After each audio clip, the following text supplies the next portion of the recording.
In today's video, I'm going to teach you how to create a smooth fade-in using the master channel in Soundation. A fade-in is a simple but powerful way to make your track start smoothly instead of jumping in at full volume. We'll do this at the master level, which means the fade will affect everything in your project, giving you a cohesive, professional start. First, head to Soundation and click Log In. Choose your account so you can access your work.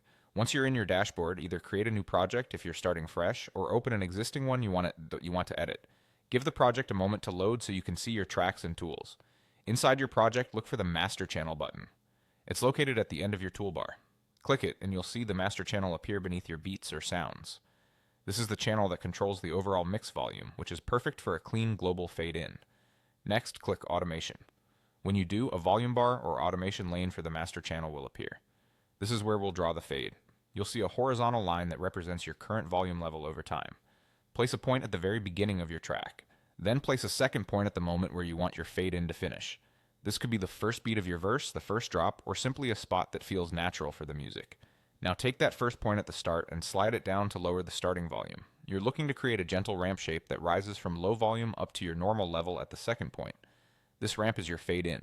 The steeper the ramp, the quicker the fade. The longer the ramp, the smoother and more gradual it will feel. If you want a subtler entrance, keep the starting point lower and the second point a little farther along the timeline. If the start feels too quiet or too loud, just drag the points to refine the curve. Press play to listen back from the beginning. You should hear your entire mix rise naturally from silence to full volume by the time it reaches your second point.